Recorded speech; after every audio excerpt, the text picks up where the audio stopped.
सीधे घर से आए, अचानक तबीयत खराब। इन्हीं के लोग लेके दिया है वहाँ से। अच्छा, तो 7 बजे तक ना तो इन्होंने रिफर बनाया, उनको मृत घोषित कर दिया गया 50,000 रुपया की मांग करके, और उनको रिफर घोषित कर दिया। कुकुर मुत्ते की तरह फैल रहे हैं। अब यो देखो भैया, हम कह रहे लगा था कुकुर मुत्ता हो जी हॉस्पिटल वाले। अब हम कहा बताइए भैया, देखा तो क्या बताओ तो वकील साहब कहा था कि देखो आजकल बाराबंकी में प्राइवेट हॉस्पिटल तो ऐसे बढ़त जा रहे हैं, इससे बढ़त जा रहे हैं कि मान कुकुर मुत्ता। और यही नहीं, चरम रोग तक कई दिन बहुत वे अच्छी छलेदर करे दिए रहा है। वकील साहब बहुत गुस्साने हुए थे, कहा कि इनके दोस्त की पत्नी खत्म हो गई, और आस्था हॉस्पिटल जाने से पहले सावधान हो जाओ, वरना जिंदगी बर्बाद हो जाएगी, बच्चे अनाथ हो जाएंगे। और यही नहीं भैया, तुम्हारी बहन तुमको छोड़कर चली जाएगी, पत्नी भी छोड़कर चली जाएगी, तुम आंसू बहाते रह जाओगे, करेजा पीट कर रोते रह जाओगे। हैरान मत होइए, पर सावधान जरूर हो जाएंगे। मध्य प्रदेश बाराबंकी जिले का, जहां पर देख लो अरुण शुक्ला वकील साहब मिल गए। ये बेचारे बतावेला कि देखो हमारे बकायदा रजिस्ट्री ऑफिस में बैठे वाले एक दोस्त है जिनका नाम है ब्रजेश रावत जी, उनके लगे पैसा नहीं रहा है, वो गए भैया गांव से पैसा उलाए लेकर के डॉक्टर साहब का अधीन। हम सब गए भैया मरीज के खूनो दिए, लेकिन तब डॉक्टर साहब इतनी लापरवाही करें कि पूछो ना, बस पैसा चाहिए इनका, पैसा ठुसा दो डॉक्टर साहब का, पैसा खूब ठूसी है, दलाल लगा दे हैं, हिंद हॉस्पिटल से आस्था हॉस्पिटल ले आई हैं, लेकिन इलाज ढंग से ना कर पाई हैं, और रेफर की पर्ची बनाए दे। तनिक सुनो का बताओ रहा है, बेचारे बहुत गुस्साने में अरुण शुक्ला जी। भाई साहब क्या नाम है आपका? अरुण शुक्ला एडवोकेट है। क्या आस्था हॉस्पिटल में क्या किस तरह का पूरा मामला क्या है? आस्था हॉस्पिटल हमारे साथी हैं, वही रजिस्ट्री ऑफिस में बैठते हैं, ब्रजेश रावत। उनकी पत्नी कल इनको 3 बजे के आसपास यहाँ एडमिट कराया गया। 3 बजे से लेके आज 3 बजे तक 10 यूनिट ब्लड ये ले चुके हैं। 30,000 रुपया 35,000 रुपया जमा करा चुके हैं।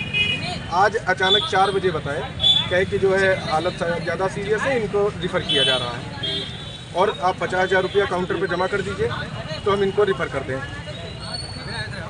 जो ब्रजेश रावत है वो तुरंत गांव गए पैसा लाने, करीब 7 बजे वापस अपने गांव से आए। तो 7 बजे तक ना तो इन्होंने रिफ़र बनाया, 1500 रुपया एम्बुलेंस का अलग से ले लिया कि हम भेज रहे हैं, पैसा आप ला के जमा करिए।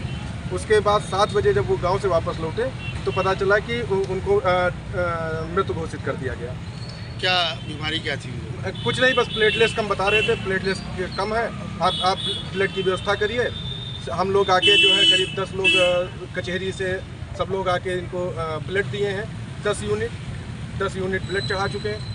4 बजे तक केवल ब्लड ही चढ़ाते रहे बस। क्या इससे पहले भी कहीं एडमिट थी हिंद हॉस्पिटल में? हिंद हॉस्पिटल में एडमिट थी। तो क्या इनको डॉक्टर साहब को आपने नहीं बताया कि हिंद हॉस्पिटल? नहीं, इनके जानकारी में था कि हम हिंद हॉस्पिटल से लेके आए।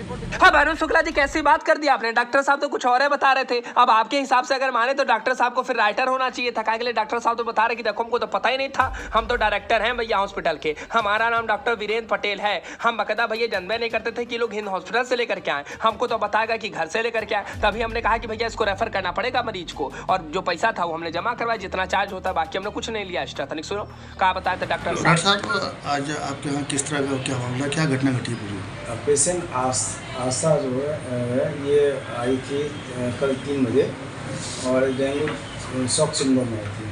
इसका बीपी एकदम लो था, किडनी प्रॉब्लम थी, लीवर प्रॉब्लम थी, फेफड़े में पानी था, ये सब चीज़ें करके पेशेंट आए। और उसको उन्होंने बता भी दिया था कि भाई तुम्हारा मरीज़ सीरियस है, अगर 72 घंटे तक ये इलाज के दौरान बची है तो आगे नहीं कर सकते हैं। लेकिन इन लोगों ने बताया कि ठीक है डॉक्टर साहब, हम अपना इलाज करना चाहते हैं।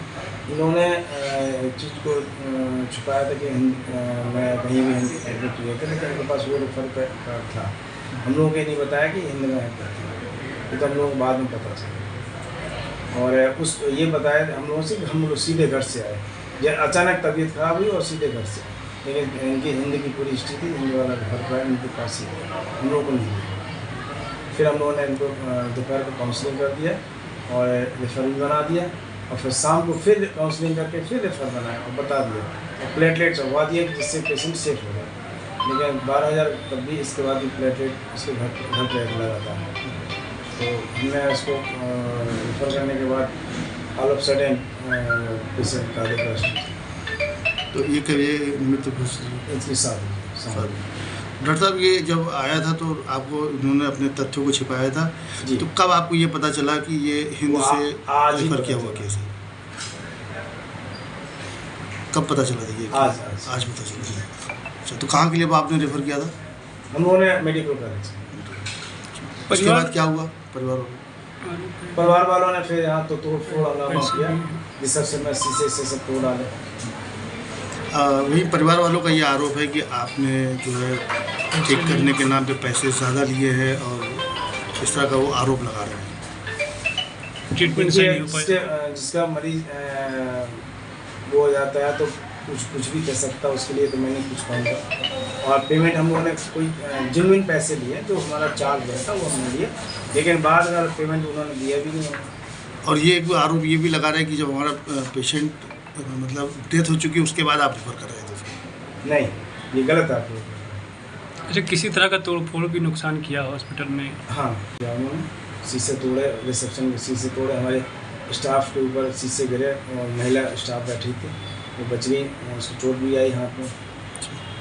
अब डॉक्टर साहब की 2-2.5 मिनट की जितनी मिनट की बातें थी भी हमने सब आपको सुना दी कि सुन लो डॉक्टर साहब की बातें, वरना कहीं लो हमारे पास तो तुम लेबे नहीं करे हो। तो डॉक्टर साहब कहाँ हैं भैया, सुने हो? डॉक्टर साहब बहुत नीक हैं, बहुत शरीफ हैं, बहुत कुलीन हैं, बहुत अच्छे आदमी हैं। डॉक्टर साहब से बढ़िया कोई अच्छा आपको मिले नहीं सकता, इतने बढ़िया डॉक्टर साहब हैं। बातें तो आपने सुने ली भैया। अरुण शुक्ला जी की बात सुन लो। यहाँ पर देखो तो भैया जब हंगामेबाजी भाई तो पुलिस वाले पहुंच गए थे, संजय मौर्य जी नगर कोतवाल पहुंच गए थे। अब अरुण शुक्ला जी की बात सुनो जो कि वकील साहब हैं और पोल पट्टी भी खोल रहे थे कि देखो भैया हिंद हॉस्पिटल में इन्हीं का दलाल लगा हुआ था, इन्हीं हॉस्पिटल का दलाल लगा हुआ था जो यहाँ पर लेकर गया था। सुनो, इनको पूरी रिपोर्ट दिखाई गई, उन्होंने जांच कराई। कल से केवल बस जांच हो रही है, ब्लड चढ़ रहा है।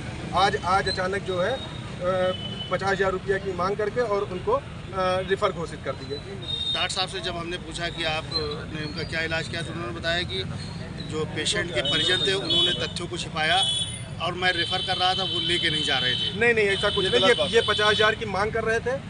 आज उस समय जो अटेंडेंट थे उनके हस्बैंड, उनके पास उपलब्ध नहीं था पैसा, वो गांव चले गए पैसे के इंतजाम में, वापस लौटे 4 बजे से लगातार बता रहे थे कि मैं रिफर बना रहा हूँ। 1500 रुपया एम्बुलेंस तक इन्होंने जमा करा दिया था। क्या आपकी क्या माने कि रास्ता हॉस्पिटल में लापरवाही हुई है? बिल्कुल, उसको बंद करना चाहिए, लापरवाही करना चाहिए। और जिस हिसाब से ये बाराबंकी में नर्सिंग होमों की जो है कुकुर मुत्ते की तरह फैल रहे हैं, हम केवल इतना सरकार से और बाराबंकी शासन प्रशासन से केवल इतना चाह रहे हैं कि ये निवेदन है विनम्र कि ये कुकरमुत्ती की तरह जो ये फैल रहे हैं एक चर्म रोग की तरह से, इनमें लगाम लगाई जाए और जहाँ पे सही डॉक्टर ना हो वो हॉस्पिटल तत्काल बंद किया जाए। इसी तरह लापरवाही होती रहेगी। छोटे छोटे बच्चे हैं, बिना माँ के हो गए हैं, अब क्या जिंदगी उनकी बची होगी, वो कैसे जिंदगी जिएंगे ये तो खुद ही जिएंगे, प्रभु जाने। भैया हिंद से आप लखनऊ भी जा सकते थे, यहाँ आस्था आने की क्या जरूरत पड़ी? आस्था भैया हुआ कि चलो ये सही है, शहर में है, यहाँ ब्लड की तुरंत ब्लड उपलब्ध हो जाएगा। हम लोग सब लोग साथ में थे तो इसलिए क्योंकि इनके पास बताया कि हमारे पास ब्लड का भी है और इन्हीं के लोग लेके भी आए थे वहाँ से। अच्छा, हिंद से इन्हीं में से एक बंदा वहाँ से लेके आया कि हमारे यहाँ डायलिसिस की सुविधा है, ICU है, ब्लड वाली है, आपको तुरंत ब्लड उपलब्ध करा दिया जाएगा। ये सारी चीज़ें इन्होंने बताई और ये लेके आए यहाँ पे। तो चूँकि बाराबंकी के थे इसलिए सुविधा के अनुसार कि चलो ब्लड भी मिल जाएगा, सब कुछ हो जाएगा, इसलिए ये किया गया है। अच्छा, जो ले गया वो कौन थे? वो भी पता नहीं, इन्हीं में से कोई था। नाम जानकारी नाम जानकारी नहीं है उनका। हर हॉस्पिटल वाले इस तरह का खेल बाराबंकी में होता है, सिविल हॉस्पिटल से और जगह से लोग पेशेंट को गुमराह करके ले जाते हैं और उनको ये अक्सर होता है। आप जिला अस्पताल में खड़े हो जाइए, जिला अस्पताल में कम से कम 40 से 50 ब्रोकर आपको परमानेंट घूमते मिलेंगे। प्राइवेट हॉस्पिटल लेके जाएंगे, वहाँ पे कम से कम 15-20 एम्बुलेंसें परमानेंट खड़ी मिलेंगी आप प्राइवेट, यहाँ से लेके GIC तक। अब आप क्या चाहते हैं? आगे क्या? हम आगे ये चाहते हैं कि इस तरह के जो ये घटनाएं घटित हो रही हैं उस गरीब परिवार को मुआवजा दिया जाए और इन पे सख्त से सख्त कार्रवाई की जाए। डॉक्टर के खिलाफ FIR दर्ज की जाए, जो ये लापरवाही की गई है इसके लिए जो है इनके खिलाफ FIR दर्ज की जाए और इस तरह की घटनाएं अन्य ना हो, किसी का दूसरे का घर बेघर ना हो, इसके लिए कुछ ना कुछ किया जाए।